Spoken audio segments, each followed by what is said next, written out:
नमस्कार बंधुगण, कहानी दुनिया को आपण मानकु स्वागत। आजिर कहानीर ना कपत कपती। पुरा कालर कथा। विजय नामक राजांकर रत्नावली नामक कन्या थिले। से जेतेबेले छोट शिशुटीए सेतेबेले ता धाई ताकू नीति गोटे कहानी कहूथाए। से कहानी गोटे हैला, गोटे बणरे बसा बांधी रोहुतिले कपत कपती।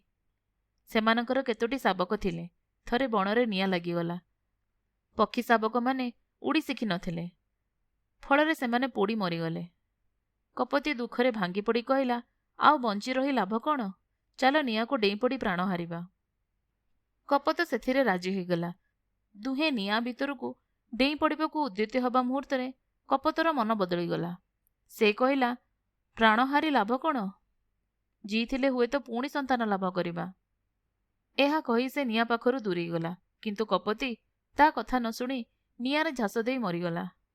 कहानीटी कही सारी धाई मंतव्य देउथाए, पुरुष लोकंकु कस्मिन काले परते जीव नाही। राजकन्या गभीर मनोयोग सहकारे कहानीटी शुणुथांती। शुणी सारी पचारुथांती, अच्छा कपतीटी मरीगला? हसी हसी धाई कहूथाए, मरीगला जे, तापरे किंतु राजकन्या रत्नावली रूपे जन्म नेला। किछि वर्ष परे धाईर परलोक होइगला। किंतु राजकन्या मनरे दुईटी धारणा बद्धमूल होई जाइथाए। गोटाए हैला, पुरुष लोकंकु विश्वास करिबा नाही।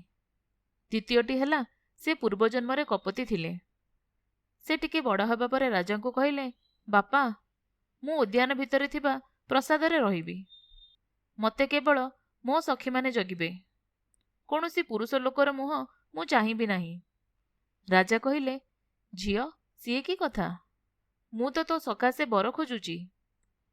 राजकन्या दृढ़ भाव कहले, बापा मु कस्मिन काले विवाह करिबी नाही। ए जन्मरे नुहे कि आगाम कौनसी जन्मरे नुहे। राजकन्या उद्यान प्रसादरे रोथांती। दिने दूरदेशर जड़े राजपुत्र तांको सखा सहित देश भ्रमण बाहरी से उद्यान प्रांतरे पहुंचिले। उद्यानर सौंदर्य मुग्ध होई जेमिति से भितरे पशिचंती, सेमिति केते जण नारी दौड़ी आसी कहले, ए उद्यान को कौनसी पुरुषर प्रवेश निषेध। तुमे दुहे विदेशी परी दिशुच। हुए तो ए नियम जानी नाह, तेणु तुमको बंदी न करी छाड़ीदेलु। बाहरी जाओ। राजपुत्र पचारिले, आमे एमिति नियम तो केउठी शुणी नथिलु। किए ए उद्यानर मालिक? नारी माने उत्तर देले, राजकन्या रत्नावली। से पुरुष मानकु घृणा करती। एठारु पळेई जाओ। उद्यानरु बाहरी जाए राजपुत्र कहले, बंधु ये गोटे मजार परिस्थिति। जड़े राजकन्या कहीं पुरुष जाति को घृणा करिबो? चल तार से रोग दूर करिबा। दुई बंधु रातिरे मालुणी घरे अतिथि हेले। राजपुत्रंक सखा मालुणी को कहले, तुम राजकन्या कोडे भारी असुंदरी। मालुणी रागी जाई कहला, चुप, आम राजकन्या भली सुंदरी दुनिया रे अछंती। तेबे से सौंदर्य देखिबार सुजोग हतभागा पुरुष लोक पाइबे नाही। दुई बंधु मालुणी को निज परिचय देले। मालुणी खुशी होई कहला, आहा राजकन्यार एमिति पुरुष घृणा करिबा रोग जोगु राजांक मनरे केते दुख। तुमे जदि राजकन्याकर से रोग भल करि पारंत केते भल हुअंता।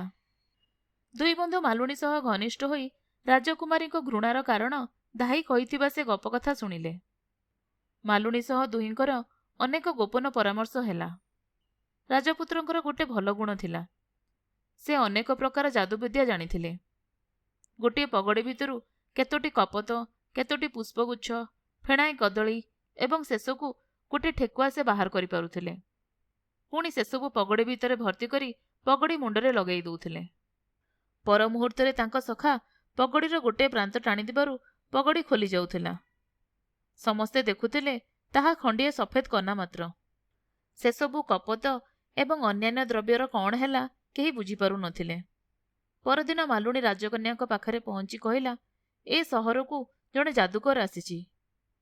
तुमे जहा देखि पारिबो नाही, कारण तुमे जेमिति पुरुष मुह देख ना, से सेमती नारी मुह देखे नाही।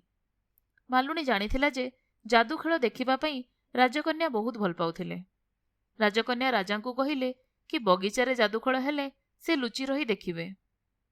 राजा जादूकर रूपी राजपुत्र को डकाइले। तांको सखा कहिले, महाराज मो गुरु महान जादूकर, किंतु तांको व्रत हैला से नारी को मुह देखंती नाही। जादूखेल बगीचारे हेला। आउ राजकन्या ଲୁଚି ରହି ଦେଖିଲେ। ଯାଦୁ ଖେଳ ଶେଷ ହେବା ପରେ ମାଲୁଣୀ ଶିଖାଇଥିବା ମତେ ରାଜା ଯାଦୁକରକୁ ପଚାରିଲେ, ଆଚ୍ଛା, ତୁମେ ନାରୀ ମୁହଁ ଦେଖ ନାହିଁ କାହିଁକି? ରାଜପୁତ୍ର ଟିକେ ନୀରବ ରହି କହିଲେ, ମହାରାଜ, ଆପଣଙ୍କ ଆଗରେ ମିଛ କହିବା ପାପ ହେବ। ସବୁ କହୁଛି। ପୂର୍ବଜନ୍ମରେ ମୁଁ ଗୋଟେ କପୋତ ଥିଲି। କପୋତୀ ଓ ମୁଁ ଗୋଟେ ବଣ ଭିତରେ ରହୁଥିଲୁ। ଥରେ ବଣରେ ଅଗ୍ନି ଲାଗିଯିବାରୁ ଆମ ଶାବକମାନେ ମରିଗଲେ। ମୁଁ ଆଉ ମୋ ସ୍ତ୍ରୀ ନିଆଁରେ ଝାସ ଦେବାକୁ ସ୍ଥିର କଲୁ। ଠିକ୍ ଝାସ ଦେବା ମୁହୂର୍ତ୍ତରେ ମୋ ସ୍ତ୍ରୀ କୁଆଡ଼େ ପଳେଇଗଲା। ମୁଁ ଝାସ ଦେଇ ମଲି। ମଣିଷ ଜନ୍ମ ପାଇଁ ମଧ୍ୟ ମୁଁ ପୂର୍ବଜନ୍ମ କଥା ଭୁଲି ପାରିଲି ନାହିଁ। ସ୍ତ୍ରୀ ଜାତି ପ୍ରତି ମୋର ବିଶ୍ୱାସ ତୁଟି ଯାଇଛି। ରାଜା ଆଶ୍ଚର୍ଯ୍ୟ ହୋଇ ପଚାରିଲେ, ବଡ଼ ବିଚିତ୍ର କଥା ତ। ହଁ ମଣିମା, ପୂର୍ବ ଜନ୍ମର ସେ ଅଭିଜ୍ଞତା ମୋ ମନରେ ଏପରି ରେଖାପାତ କରିଛି ଯେ ମୁଁ ସ୍ତ୍ରୀ ଲୋକଙ୍କ ମୁହଁ ଅନାଇବାକୁ ମଧ୍ୟ ଘୃଣା କରେ। ମୋ କପୋତୀ ଏପରି କରିବ ଏହା ମୁଁ କଳ୍ପନା ବି କରିନଥିଲି, ରାଜପୁତ୍ର କହିଲେ। ରାଜକନ୍ୟା ବାହାରି ଆସି କହିଲେ, ମିଥ୍ୟା କଥା, ମୁଁ ଝାସ ଦେଲି, ତୁମେ ଖସି ପଳାଇଗଲ। ରାଜପୁତ୍ର କହିଲେ, ଓହୋ, ତୁମେ ଏଠି ରାଜକନ୍ୟା ରୂପେ ଜନ୍ମ ନେଇଛ ପରା। ତାପରେ କ୍ରୋଧର ଅଭିନୟ କରି ସେ ପୁଣି କହିଲେ, ତୁମକୁ ଲାଜ ନାହିଁ? ମୁଁ ତୁମ ମନ ପରୀକ୍ଷା କରିବା ପାଇଁ ନିଆଁରେ ଝାସ ଦେବା ବିପକ୍ଷରେ ଗୋଟେ ଯୁକ୍ତି ବାହାର କରିବା ମାତ୍ରେ ତୁମେ ପଳେଇଗଲ? ମୁଁ ପଳାଇବି କାହିଁକି? ମୁଁ ତ ନିଆଁରେ ପଡ଼ି ମଲି। ରହିଗଲ ତୁମେ। ରାଜପୁତ୍ର କହିଲେ, ମୁଁ ରହିଗଲି ମାନେ? ଏଣେ ତେଣେ ତୁମକୁ ନ ପାଇ କେଇ ମୁହୂର୍ତ୍ତ ପରେ ମୁଁ ତ ପ୍ରାଣ ବିସର୍ଜନ ଦେଲି। ରାଜକନ୍ୟା ଅଧବଦନରେ ରହିଲେ। ତାପରେ କଣ୍ଠସ୍ୱର ନରମ କରି କହିଲେ, ମୁଁ ମରିଗଲି ବୋଲି ତୁମେ ମୃତ୍ୟୁ ଦେଖି ନ ପାରି ଭୁଲ ବୁଝିଥିଲ। କିଛି ମନେ କର ନାହିଁ। ରାଜପୁତ୍ର କହିଲେ, ତୁମେ ବି ମତେ ଭୁଲ ବୁଝିବ ନାହିଁ। ପ୍ରବଳ ଧୂଆଁ ହେତୁ ତୁମେ ନିଆଁରେ ଝାସ ଦେବାଟା ମୁଁ ଦେଖି ନ ପାରି ଧରିନେଲି ଯେ ତୁମେ ପଳେଇଗଲ। ରାଜପୁତ୍ରଙ୍କ ସଖା କହିଲେ, ଏମିତି ଭୁଲ ବୁଝାବୁଝି ହୋଇଥାଏ। ଏଥର ତ ସବୁ ପରିଷ୍କାର ହୋଇଗଲା। ତେଣୁ ଏଇ ଜନ୍ମରେ ଦୁହେଁ ବିବାହ ନ ହେବ କିଆଁ? ରାଜପୁତ୍ର ପ୍ରସାଦରେ ରାଜାଙ୍କ ଅତିଥି ହୋଇ ରହିଲେ। ରାଜକନ୍ୟା ତାଙ୍କ ସହ ମିଶାମିଶି କରିବା ଭିତରେ ପୁରୁଷ ଜାତି ପ୍ରତି ତାଙ୍କ ଘୃଣା ଚାଲିଗଲା। ତେଣିକି ରାଜପୁତ୍ର ତାଙ୍କୁ ସବୁ କଥା ଖୋଲି କହିଦେଲେ। କିନ୍ତୁ ସେତେବେଳକୁ ରାଜକନ୍ୟାଙ୍କ ରୋଗ ଦୂର ହୋଇଯାଇଥିଲା। ଆଉ ସେ ବିବାହ ପାଇଁ ଆପତ୍ତି ନ କରି ରାଜପୁତ୍ରଙ୍କୁ ବିବାହ କଲେ।